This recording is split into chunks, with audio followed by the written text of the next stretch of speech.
Assalamualaikum warahmatullahi wabarakatuh. Saya Syaura dari OSIS SMP Pembangunan Jaya akan memimpin doa agama Islam. Bismillahirrohmanirrohim. Alhamdulillahirabbil alamin. Hamda syakirin, hamda na'imin, hamda yu'afini amahu wa yukafi mazidah. Ya Rabbana lakal hamdu wa lakal syukru kama yang bagi li jalali walikom walazimi wasitanik. Ya Allah ya Tuhan kami, hari ini kita berkumpul untuk mengadakan kegiatan live-in. Ya Allah, berikanlah kelancaran dalam acara ini. Semoga acara ini berjalan dengan lancar. Ya Allah ya Tuhan kami, berkatilah acara kami ini. Semoga acara ini mendapatkan ridho dari-Mu ya Allah. Ya Allah ya Tuhan kami, berikanlah kesehatan kepada Bapak Ibu guru kami. Semoga mereka terlindung dari virus corona yang sedang melanda. Dan juga berikanlah kami kesehatan, agar bisa terus belajar. Rabbana atina fid dunya hasanah wa fil akhirati hasanah wa qina azabannar. Walhamdulillahirabbil alamin. Wassalamualaikum warahmatullahi wabarakatuh. Shalom, saya Dimitri akan memimpin doa agama Kristen. Bapa kami yang ada di sorga, kami berterima kasih kepada Engkau yang selalu setia menyertai kami sepanjang waktu. Bapa, pada hari ini kami mengucap syukur atas segala berkat dan karunia yang telah Kau berikan, serta tidak lupa juga kami mengucap syukur atas pertolongan yang Kau berikan sehingga saat ini kami bisa berkumpul dalam keadaan sehat di acara ini. Bapa, berkatilah seluruh rangkaian acara kami pada hari ini, biarlah acara yang kami lakukan hari ini berjalan dengan lancar sehingga tak ada hambatan dari awal hingga akhir acara. Dalam nama Tuhan Yesus Kristus yang menjadi juru selamat kami ingin memulai acara hari ini. Haleluya, amin. Saya Kirana dari OSIS SMP Pembangunan Jaya akan memimpin doa secara agama Katolik. Dalam nama Bapa dan Putra dan Roh Kudus. Amin. Bapa di surga yang Maha Pengasih dan Penyayang, segala ucapan syukur kami panjatkan atas segala berkat dan perlindungan yang Kau berikan selama kami hidup. Bapa, pada pagi yang cerah ini kami mengucapkan syukur karena kami dapat bangun dan mulai aktivitas. Sebentar kami akan melaksanakan acara live-in. Semoga acara yang akan kami laksanakan ini dapat berjalan dengan lancar sesuai kehendak-Mu. Kami juga mendoakan Bapak Ibu Guru dan keluarga kami, semoga senantiasa Engkau lindungi dari segala mara bahaya. Hanya dalam nama-Mu kami panjatkan doa kami. Amin. Saya Gangga dari kelas 7B SMP Pembangunan Jaya. Saya akan memimpin doa agama Hindu. Om Swastiastu, Om Sang Yang Widiwasa. Terima kasih telah memberikan kami berkat sehingga kami dapat berkumpul bersama pada pagi hari ini. Om Sang Yang Widiwasa. Semoga acara live-in pada hari ini dapat berjalan dengan lancar tanpa ada kendala meskipun kami melaksanakannya secara hybrid. Semoga semua yang bergabung dapat menikmati acara hari ini bisa merasa senang dari awal hingga akhir. Om Sang Yang Widi, lindungilah kami dari segala penyakit dan virus. Berikanlah kami selalu kesehatan agar kami dapat melakukan aktivitas kami dengan baik. Om Awiganam Astu Nama Sidem. Om Santi Santi Santi Om. Terima kasih kepada Syaura, Dimi, Kirana, dan Gangga yang telah memimpin doa pada hari ini. Semoga doa yang telah kita panjatkan memberikan kelancaran pada acara hari ini. Nah, selanjutnya marilah kita mendengarkan sambutan dari Kepala SMP Pembangunan Jaya. Kepada Pak Sugimin, kami persilakan. Assalamualaikum warahmatullahi wabarakatuh. Salam, Om Swastiastu, Namo Buddhaya, salam kebajikan, salam sejahtera bagi kita semua. Yang terhormat Ibu Sintasari dan Bapak Debi Eko Hari Kurniawan, Bapak Ibu Guru, serta anak-anakku semua yang Bapak sayangi dan banggakan. Jaya! Pertama-tama puji syukur kita aturkan pada Tuhan Yang Maha Kuasa. Pagi hari ini kita bersama-sama mengadakan kegiatan live-in secara virtual. Dan juga tahun ini LIPIN itu sudah secara virtual sudah kedua, karena yang tahun 2020 belum terlaksana. Dan pagi hari ini kita bersama-sama nanti kita akan mendengarkan dari Bu Intan dan Pak Debi. Terima kasih Bu Intan, Pak Debi sudah berkenan hadir di kegiatan LIPIN-nya SMP Bundaran Jaya. LIPIN ini diikuti oleh kelas 7 dan kelas 8 pagi hari ini. Sebetulnya LIPIN ini adalah programnya kelas 7.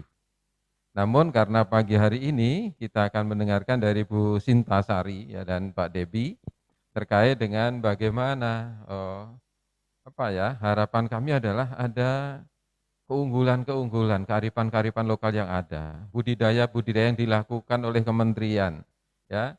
Lalu desa-desa yang punya potensi, desa-desa wisata yang ada. Harapan kami adalah anak-anak bisa menyatu dalam kehidupan bermasyarakat, bisa bersosialisasi, sehingga kegiatan LIPIN ini, Bu Sinta, biasanya kami selenggarakan 3 hari. Ya, kita nginep di tempatnya warga. Selama ini adalah kita bekerjasama dengan Desa Cisaat yang ada di Subang.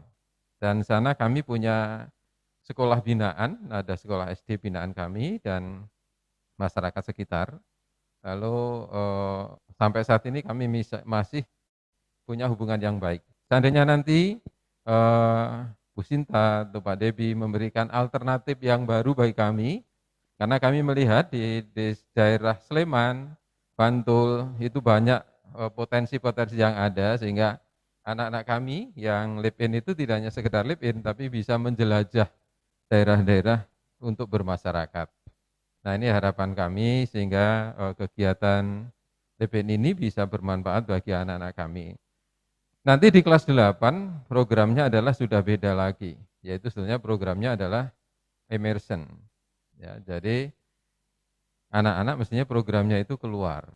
Ya, jadi kenapa? Untuk mengenal budaya luar juga, ya, untuk saling silaturahmi dengan sekolah-sekolah yang ada. Selama ini kita bekerja sama dengan Jepang. Ya, di sana ada sekolah, ada 2 sekolah, satu negeri, satu swasta. Ya, dan bahkan swastanya sangat responsif kepada SMP Bundaran Jaya. Nah, anak-anakku semua, pagi hari ini selamat mengikuti kegiatan LIPIN. Terkhusus nanti anak kelas 7 akan membuat laporan dan akan mengeksplor potensi yang mana yang kalian pilih, nanti akan disampaikan oleh Ibu Sinta dan Pak Debi. Ya, mudah-mudahan kalian bisa terbuka ya pikirnya. Kalian tinggal nanti milih mana sesuai dengan apa yang diharapkan oleh Bapak Ibu guru yang ditugaskan, sehingga kalian bisa tidak hanya sekedar apa yang disampaikan pagi hari ini, tapi kalian bisa mencari sebanyak mungkin.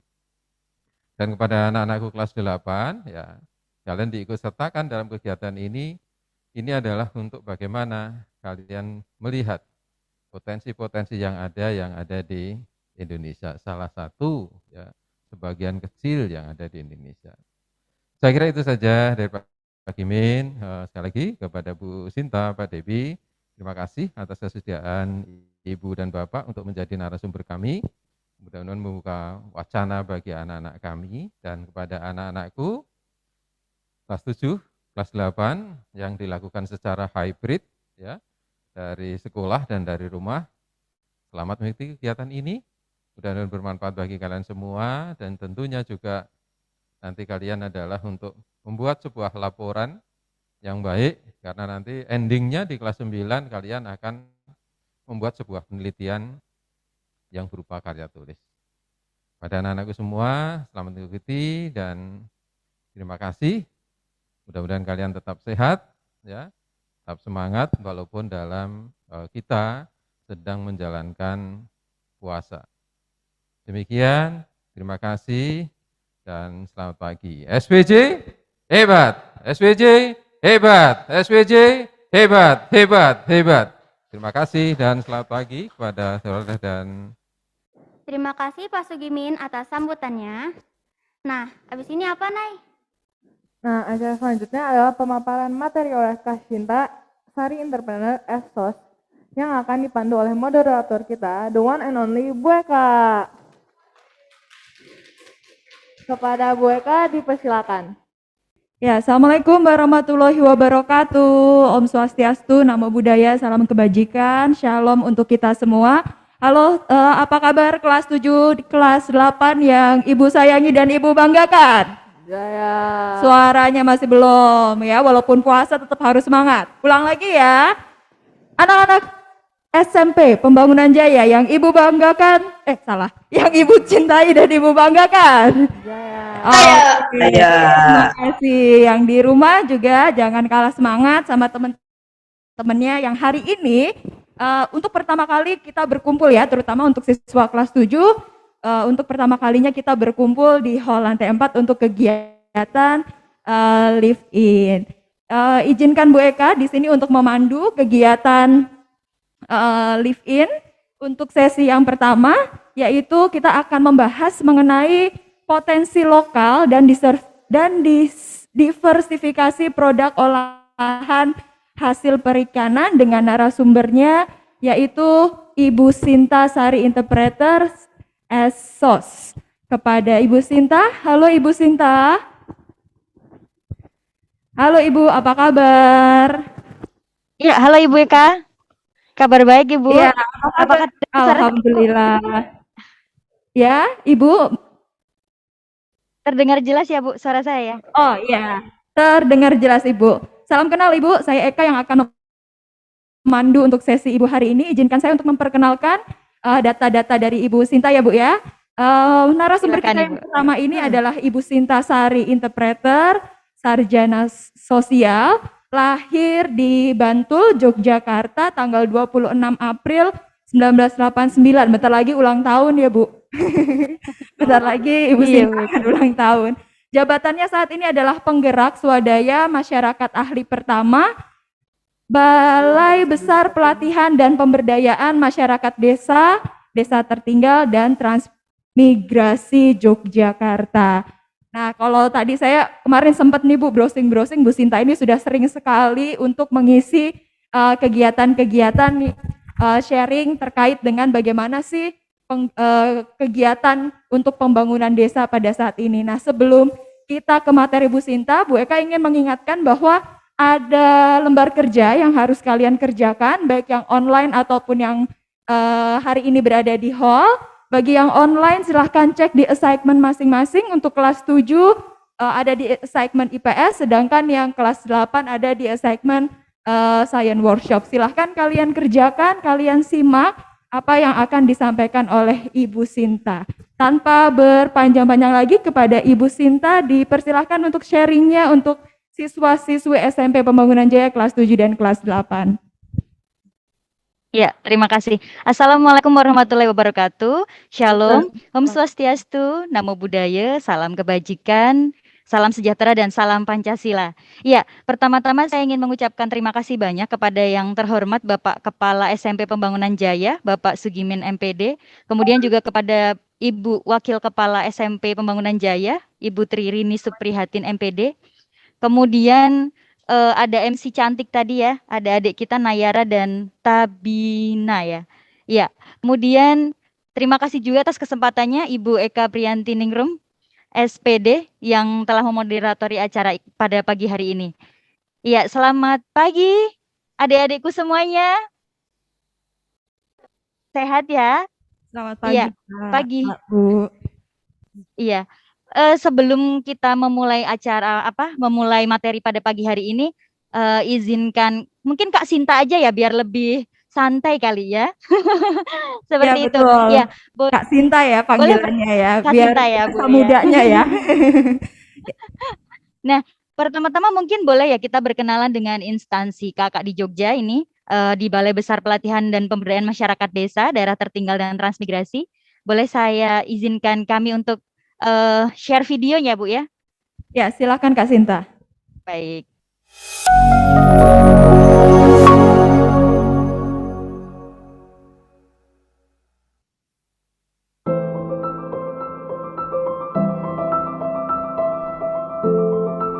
Hebat itu tak hanya berwawasan luas, namun juga menebar manfaat. Suasana belajar yang nyaman, komunikatif, dan kekeluargaan dilengkapi berbagai fasilitas yang memadai, membuat diri semakin yakin dan bersemangat untuk menggali ilmu dan berlatih. Di sini, kami hadir dan berupaya untuk menciptakan masyarakat dengan kualitas unggul melalui pelatihan, pendampingan, serta pemberdayaan.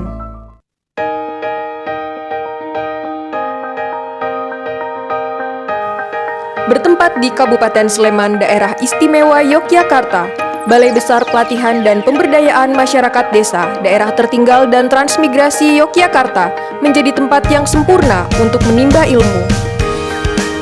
Melalui berbagai jenis pelatihan, antara lain pelatihan pendampingan BUMDesa dan pelatihan desa wisata, pelatihan masyarakat yang meliputi pelatihan keterampilan, pengolahan hasil pertanian, e-commerce, ekonomi kreatif, pelatihan teknis dan teknologi tepat guna, pelatihan calon transmigran, dan pelatihan kader KPMD telah menghasilkan lebih dari 2.000 alumni.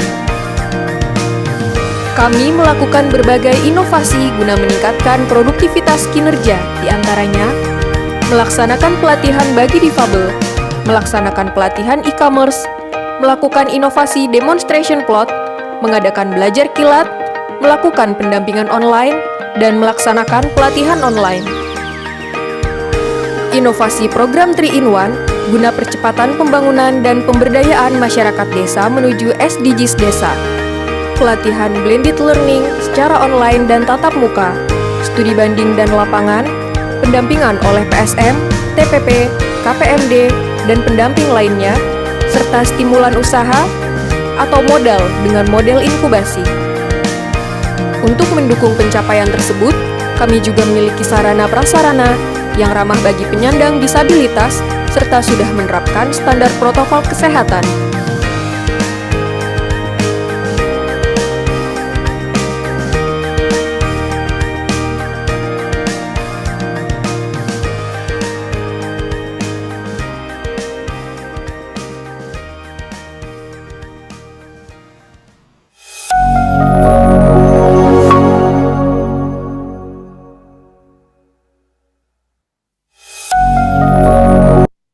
Itu tadi video profil pengenalan Balai Besar kami di Jogja. Jadi selain melatih, mendamping, kita juga menyuluh masyarakat yang ada di desa.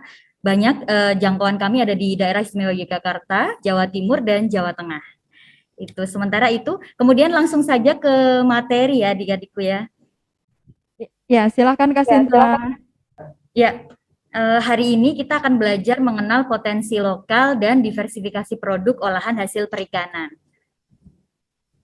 Nah, apa sih kira-kira untuk mengenal potensi itu apa sih yang harus kita tahu gitu ya?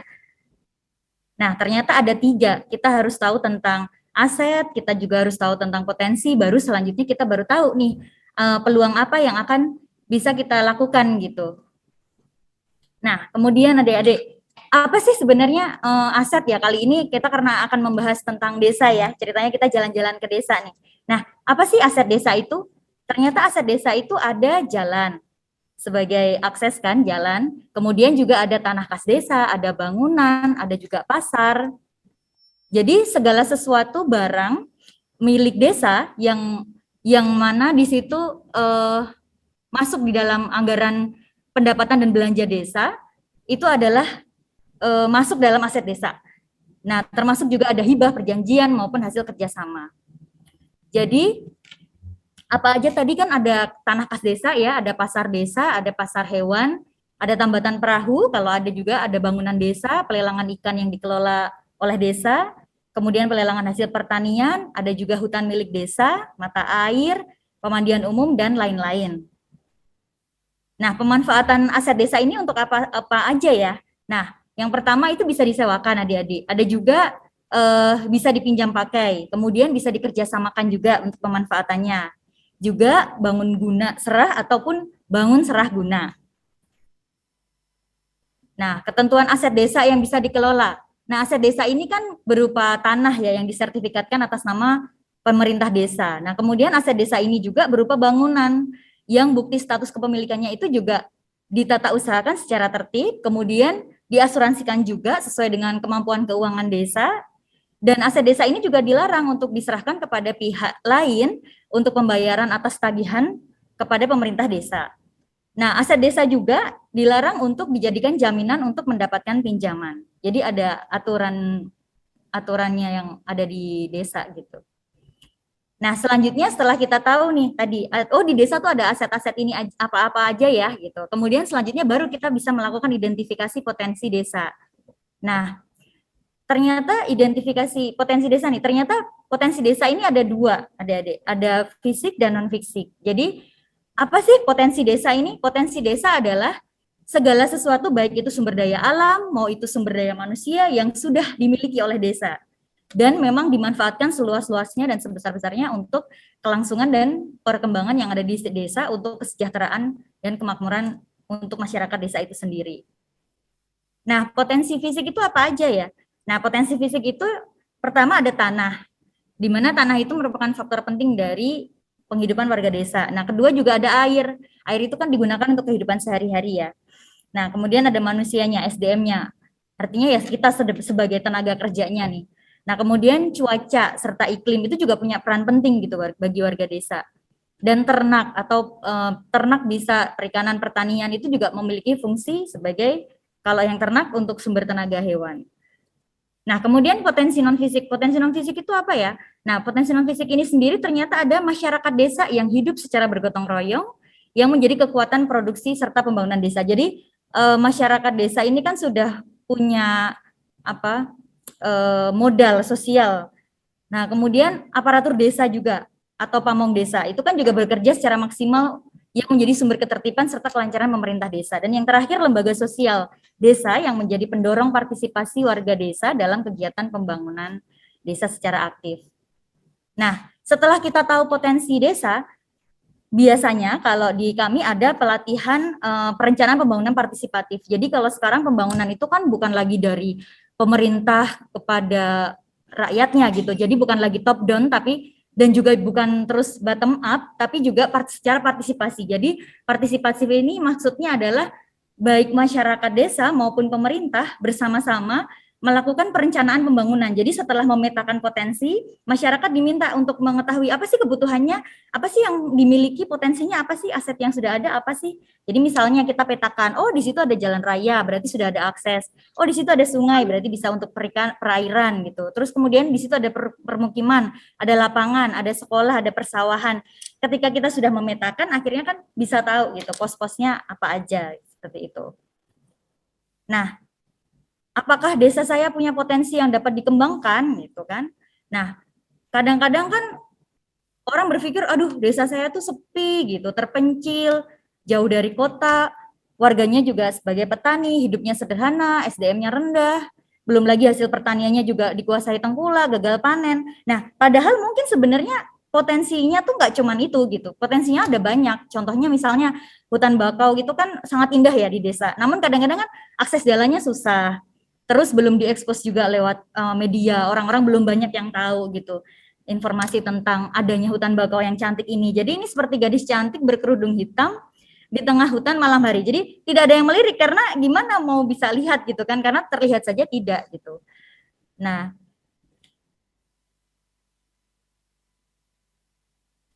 kemudian kita lihat, oh ternyata ada loh potensi lain gitu dari sebuah desa. Misal ya ini potensi alam gitu.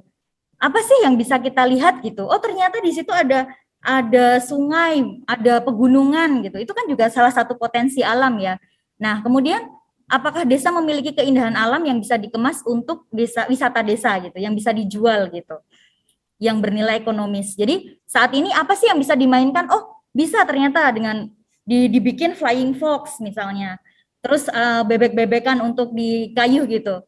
Jadi macam-macam untuk mainan di sana. Nah, apa sih yang bisa dipamerkan di media sosial gitu kan? Jadi kalau sekarang tuh kan eranya udah ini ya, apa-apa yang di-viralin itu akan rame gitu. Jadi kita juga harus memamerkan itu, harus pintar-pintar mengemas menjadi sebuah promosi yang bisa kita tawarkan di media sosial gitu, agar orang banyak yang tahu. Kemudian yang terakhir juga potensi yang lain ya, yang bisa bernilai ekonomis, apa sih yang bisa dibawa pulang, jadi bisa dibikin cenderamata misal.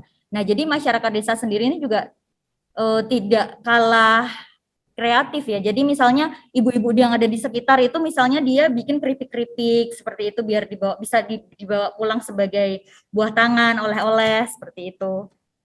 Nah, jadi manfaatkan potensi yang ada di desa kita ya. Jadi misalnya, organic farming bisa juga sebagai sumber air bersih, juga bisa sebagai wisata desa. Ada juga sumber daya manusia, ada rumah pangan, ada lahan sebagai aset gitu. Nah, kira-kira kalau dari tumpukan sampah sayur nih, peluang usaha apa sih yang kita pikirkan? Oh, ternyata bisa loh sebagai pakan ternak. Jadi kadang-kadang sesuatu yang mungkin kita anggap sudah sebagai residu ya, sudah sebagai sampah gitu, sisa. Padahal sebenarnya mungkin punya nilai ekonomis. Ternyata dari kita lihat tumpukan sampah ini bisa sebagai pakan ternak gitu. Sapi kan biasanya juga makan makanan sisa sayur mayur yang sudah tidak dipakai ya. Kemudian juga bisa untuk pupuk kompos seperti itu. Nah, kalau kita lihat ada sumber mata air nih, peluang usaha apa yang kita pikirkan ya? Oh, ternyata bisa nih untuk desa wisata misalnya. Nah, kemudian ada wedding organizer. Kita juga bisa lihat, bisa disewakan tenda, bisa sewa meja kursi dan segala macam. Jadi banyak potensi-potensi itu tidak hanya potensi itu cuman potensi alam, tidak, tapi banyak hal gitu. Nah, kemudian ada tumpukan sampah nih.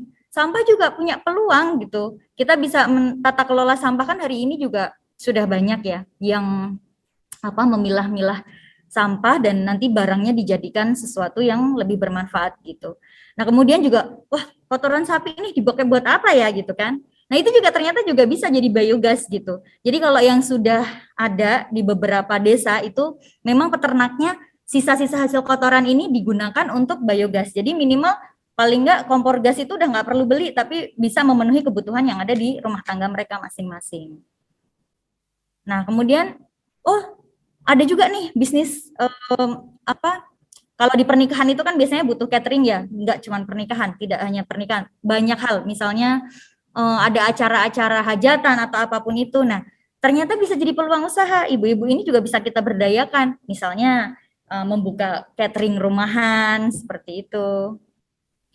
Nah, karena kali ini kita temanya tentang budidaya ikan ya. Jadi banyak juga di desa kita atau di daerah adik-adik semuanya, itu tuh banyak embung-embung buatan. Kadang-kadang kita memang tidak harus punya danau atau waduk besar ya, tapi juga bisa dibikin seperti ini kan, ini menggunakan terpal ya. Embung-embung yang dibikin, kolam-kolam yang dibuat, itu bisa jadi satu potensi gitu. Jadi di situ bisa juga dimanfaatkan untuk budidaya ikan gitu kan. Bisa tadi nila, ini ada lele juga gitu. Nah, jadi karena macam-macam ya, ternyata potensi itu banyak sekali ya yang bisa kita ini. Nah, setelah potensi ini tadi kita udah tahu mengenai aset. Oh iya, sini kan ada. Iya, karena tadi kita sudah belajar, aset desa kita apa aja. Kita sudah tahu juga, potensi, ada potensi ini gitu. Nah, kemudian ini menjadi satu peluang gitu. Baru kita bisa lihat. Jadi, ini ikan nih, berarti bisa nih jadi sebuah peluang usaha gitu. Nah, kemudian karena hari ini kita materinya tadi tentang budidaya ikan ya. Nah, kemudian kita sekarang beralih kepada diversifikasi produk olahan hasil perikanan. Jadi kan tadi kita sudah tahu nih, bisa dimanfaatkan nih, kita bisa ternak lele, bisa ternak nila dan sebagainya. Nah, diversifikasi produk olahan hasil perikanan. Mengapa ya ikan butuh diolah gitu? Kenapa nggak kita jual mentah saja gitu kan, langsung gitu ya? Nah, ternyata ketika panen raya semuanya kan hasil ikan tuh melimpah ruah. Harga ikan tentunya ketika sumber dayanya ada, sisa-sisa, kemudian otomatis harga ikan juga di pasaran akan turun gitu. Ketika ikan berlimpah ruah, harga semakin anjlok gitu kan. Nah, kemudian kita butuh mengolah ikan agar dapat menjaga harga ikan di pasaran gitu.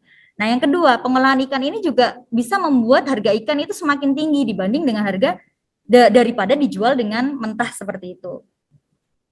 Nah, tujuan pengolahan ikan ini apa saja ya?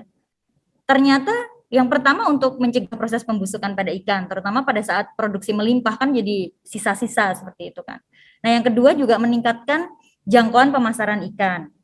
Kemudian selanjutnya karena lebih awet gitu kan. Nah, kemudian yang ketiga melaksanakan diversifikasi pengolahan produk-produk perikanan. Jadi ada banyak sekali produk, tidak hanya jadi ikan saja tapi jadi beraneka macam produk gitu. Kemudian juga meningkatkan pendapatan nelayan atau petani ikan sehingga mereka terangsang untuk melipat gandakan produksi karena oh ternyata hasil produk olahan atau turunannya ini ada banyak seperti itu.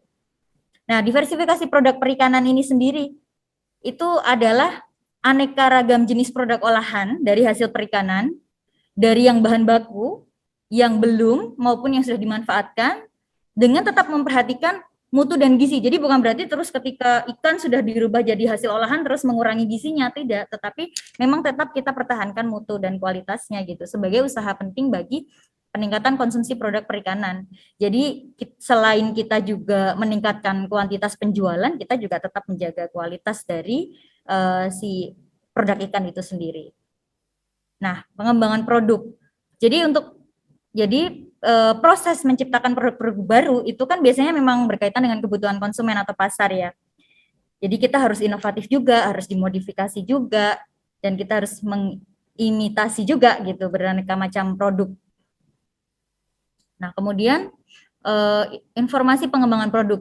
Jadi peluang pasar itu kan kebutuhan konsumen ya. Nah, kebutuhan konsumen ini kan dibeli sesuai dengan kemampuan atau daya beli. Kemudian juga ada food habit, ada target pemakai, siapa sih yang mengkonsumsi gitu. Terus kondisi sosial juga memungkinkan tidak gitu. Kemudian sistem distribusinya juga susah nggak misalnya dari tempat ikan ini untuk dijual di pasaran. Kemudian pesaing yang ada banyak atau tidak, siapa saja pesaing-pesaingnya. Kemudian juga tetapi bukan berdaya saing ya, bisa jadi berdaya mitra gitu. Jadi sesama penjual itu juga bisa bekerja sama bersama-sama gitu untuk menjual produknya. Nah, teknologi yang ada juga penting untuk digunakan di dalam mengembangkan produk itu sendiri. Nah, kemudian aspek pengembangan produk.